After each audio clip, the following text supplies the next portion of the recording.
As with anything, and the gray in my beard will attest to this, I've figured out about 9,000 ways how not to get someone better athletically. I've made a bazillion mistakes in this profession, and inevitably that's the best way that I learn, is I am imperfect.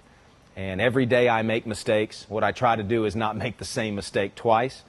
And fortunately, my athletes keep coming back to me and letting me use them as guinea pigs in some cases. And what I found with vibration is a lot of what I learned to do was by learning what not to do, what it wasn't.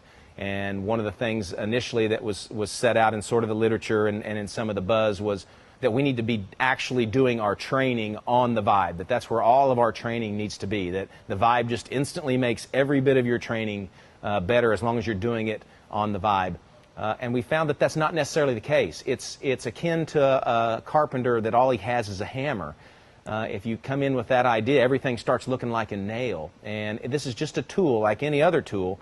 If used in the right hands, it optimizes, or it really brings out its ability to catalyze the reactions of your training. And that's truly how we've learned to use the PowerVibe, is as a catalyst to enhance all of our other training. And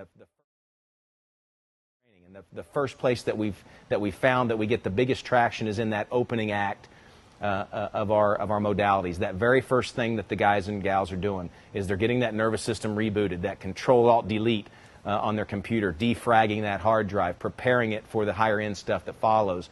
And then what we found is to specialize that, to drill that back down, is to actually now take that athlete and work in some of their corrective exercises, be it myofascial release. Maybe some of these folks, the myofascial things they're doing with foam rollers and sticks can be catalyzed by doing it either in conjunction with the Vibe or immediately following the Vibe. And so we use it as a catalyst to drive some of those early corrective exercise strategies. The next part that we found, probably now it's more than anything being used in our day-to-day methodology, is in between training sets. Instead of this passive recovery, if a guy's doing a squat exercise and he's done his first set of 5 at a certain load, instead of doing foam rolling or some sort of active isolated stretching or some of this balance type work, what we're actually doing is we're using the Vibe to potentiate the recovery process. And so the time frame may be able to be shrunk down. Instead of a 4-minute recovery, we shrink it to 3.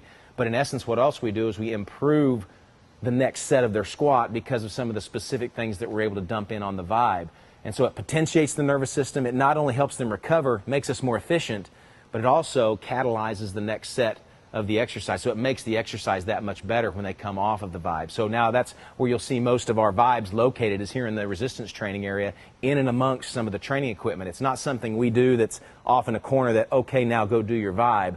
We learned the hard way by making a lot of mistakes and inevitably starting first to just do that, and we check that off the list. Now the Vibe, you'll see, is dosed in with all of our different modalities here in the weight room, and it's become a real key to our successes.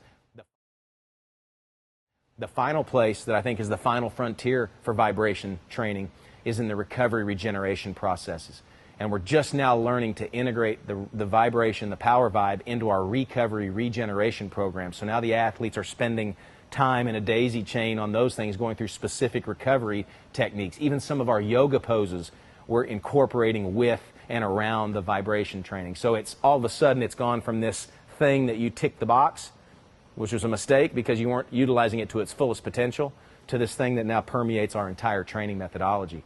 But again, without making mistakes of how not to use it, we wouldn't have figured out exactly how to use it.